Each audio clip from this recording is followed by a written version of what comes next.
Hi, in this video I will show how to connect to the Xiaomi Yi camera through the serial port. In my case I need to do this to unbreak the camera. I broke it trying to hack it, did something wrong, and now it doesn't boot. I'm stuck on the yellow light and the camera doesn't load. But you may also would like to do this to, if you can run those init script you can install in your SD card, the equip test.sh or the factory test. If you cannot do that, you will need to access through the serial port to, I don't know, enable telnet or do any other hack. So in my case I'm using the Xiaomi Yi Ant smart home camera. It's the 720p, the Chinese version, and the hardware version is the 12CN. I will show you here the connection of the camera. This is the 12CN version. This is the serial port. The first pin here on the side is the TX.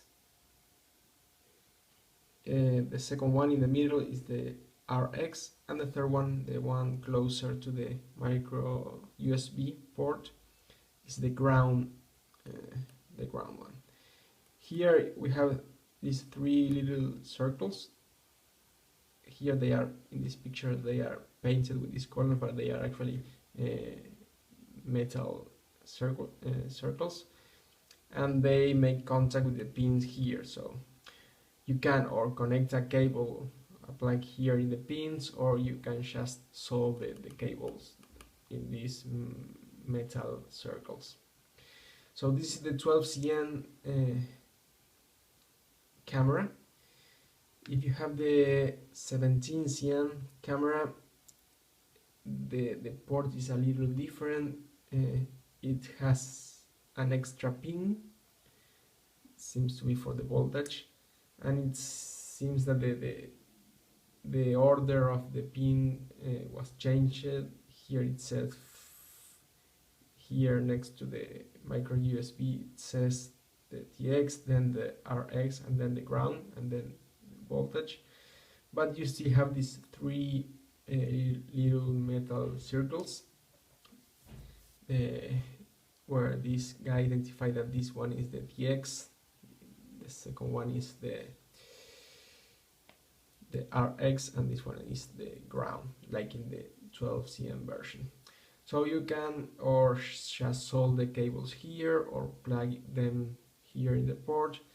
If you don't know, if you want to make sure if this is the TX, RX, and ground, since you have the labels here, you can like use a tester, a multimeter to see if which one make contact with which one. So now what you need to access to the camera through serial, you need or a device with an existing serial port, like a Raspberry Pi or I think an Arduino also will work. In my case I don't have them, I just have a PC, so I will need this adapter. It's an USB to serial adapter, also called USB to TTL for UART connection. And I bought this one from eBay, very cheap, less than $4.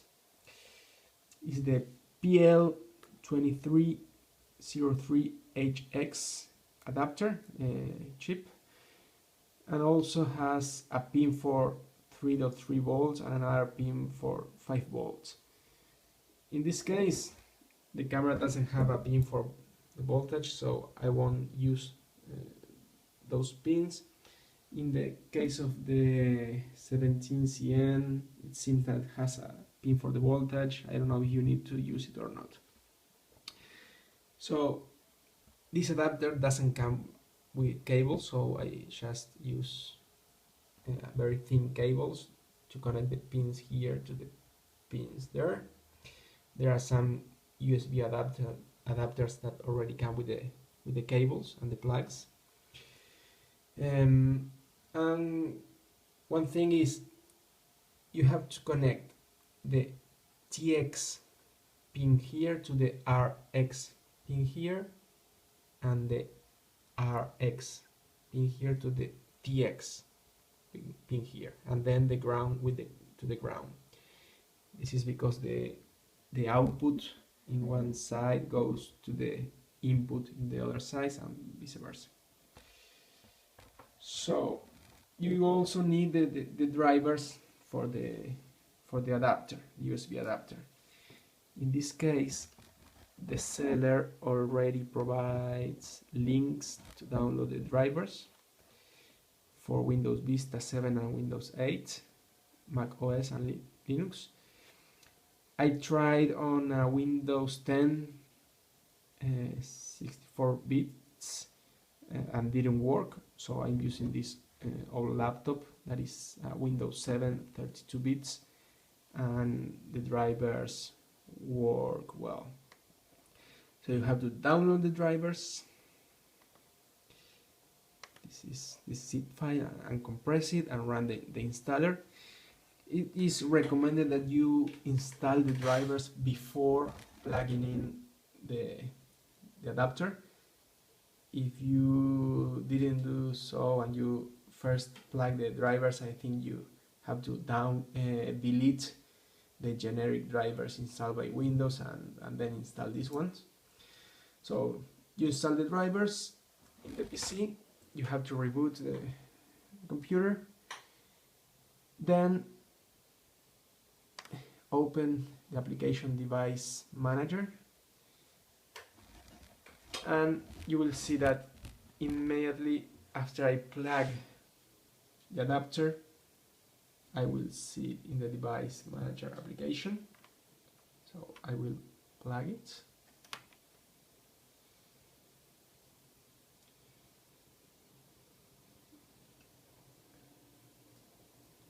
And there you go, ports, COM and LPT.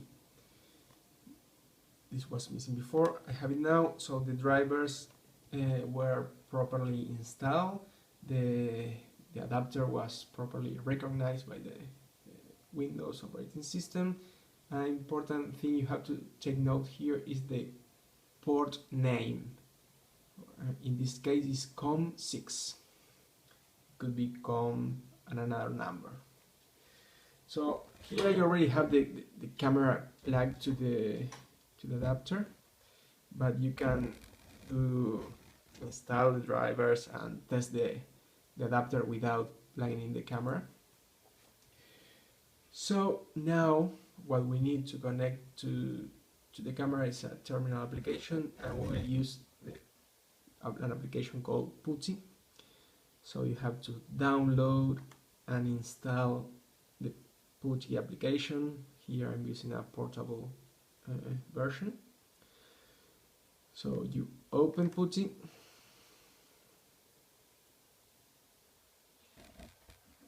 you have to select in connection type the serial one, then here put the name of your port, in my case is COM6, change the speed to 115 to 100 and click open. So if you don't get any error message and you get this blank terminal, you are successfully connected to the adapter. So you can start sending and receiving commands from the adapter. So now what I will show, I will plug the camera to the power and we will start seeing how the camera is booting, right? We'll see all the commands that are output to this to the console when the camera is booting. First it will load uboot, and uboot then will boot the Linux operating system. So I will plug the camera, in this case in this laptop USB port, but you can plug it in the wall, and immediately after I plug it, we'll start to see the output in the terminal. So 1, 2, 3, and there you go. Now you can see a message there that says press Ctrl C to stop auto boot. That is something we'll have to do. Now Linux started. These are all the init script from the camera Linux operating system, and in my case this script here, give me a second, stop this. Oh, there's a script that I created and put it in the camera. It's called etc initd s77 led. I put that that script that is stopping the camera to boot, is trying to kill some process that is not running at that stage of the operating system boot process, and is trying to access to some folder that were not mounted yet at that stage of the boot process.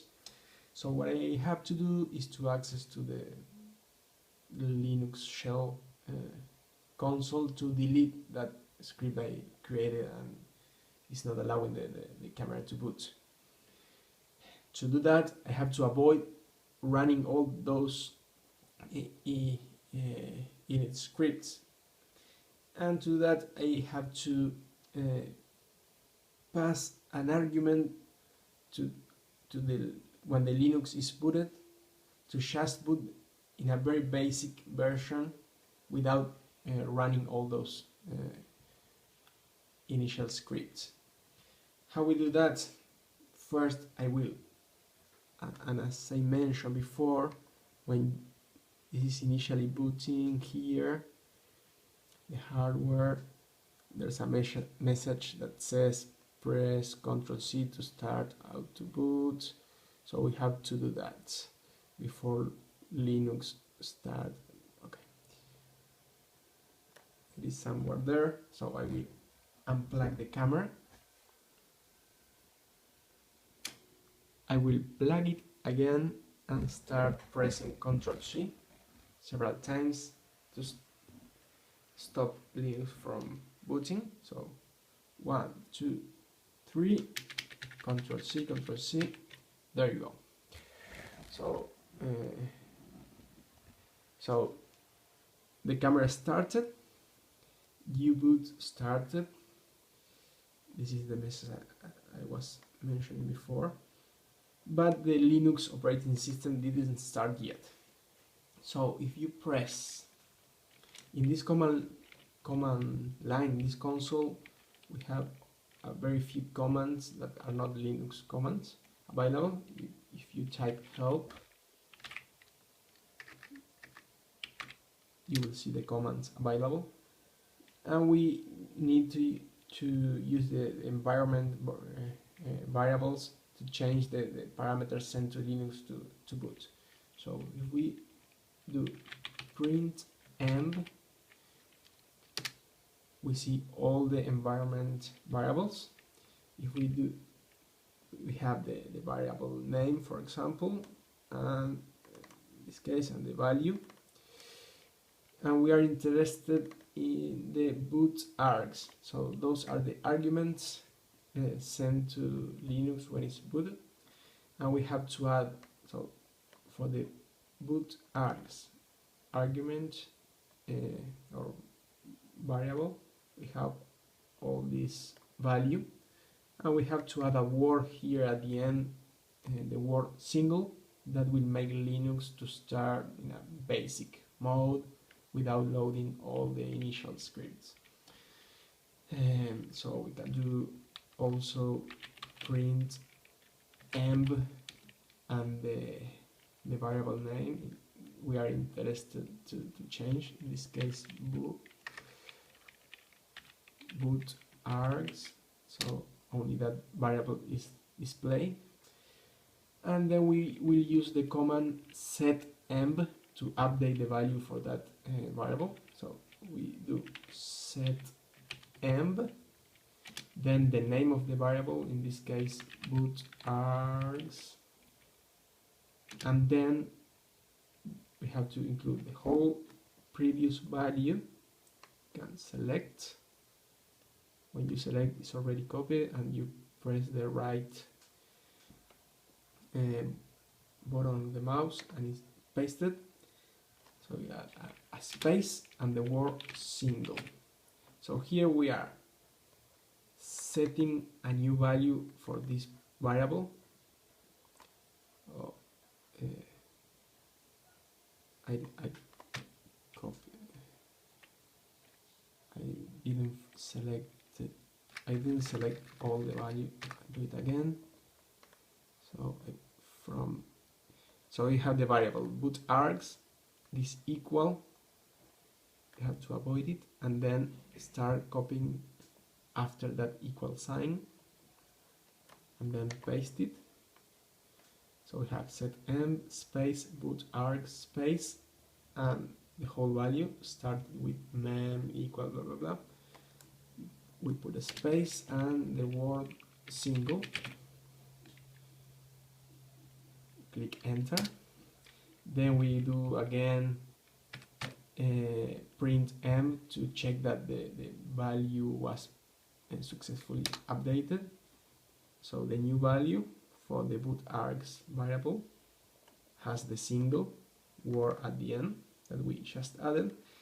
So this was updated on the memory. We have to persist the change. To do that we do save emb, enter, and we get a message that the environment variable is being persisted and saved to the flash memory, and a done and successful message. Now we changed the boot parameter for the Linux. We will restart the camera. Now when the camera boots, we'll use the new parameter, the single, and we'll boot in a more basic mode without loading and running all those initial scripts. So I will unplug the camera again to reboot it. You see I do that without touching the serial adapter. It doesn't matter. So we don't lose the connection here in PuTTY. So I will unplug and plug again. U-boot will start, Linux will start, those init script will not be run, and we are there in the bash shell console of the Linux in the camera. So now we have all the Linux command available, like ls. We have all the directories in the camera, the home, etc. We are interested, and the script that I created that was causing the problems is it's on etc init.d. Let me do this.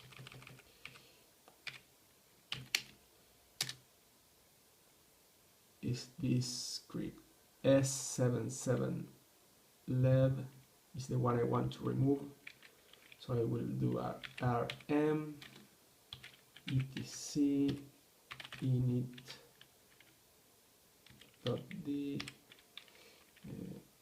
s77led.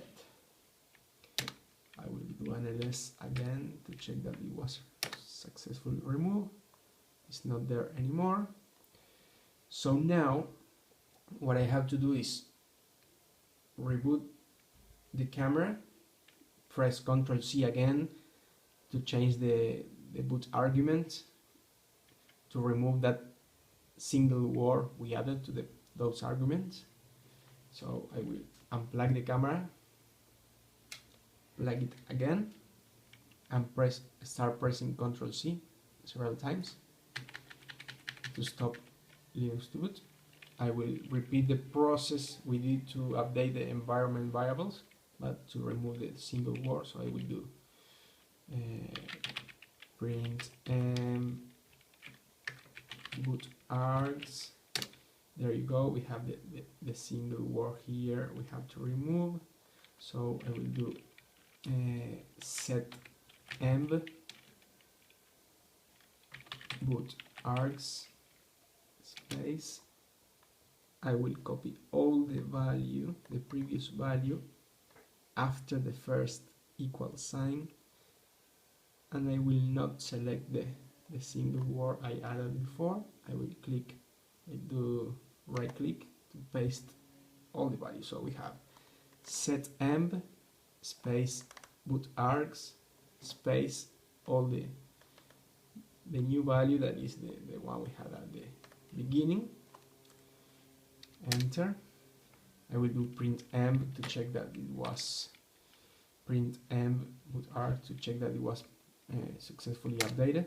There you go. We don't have the single word at the end anymore. Now we have to persist the changes in the camera memory. So we do a save env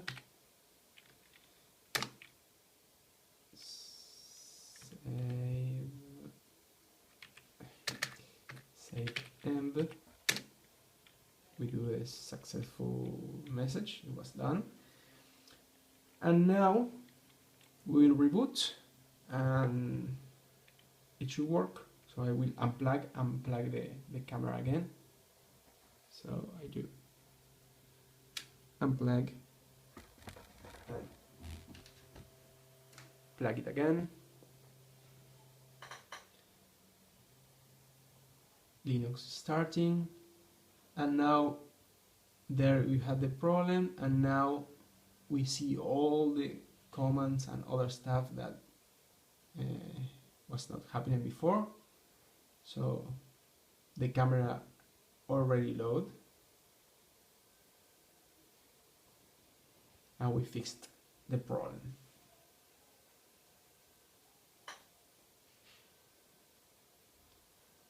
Here we go.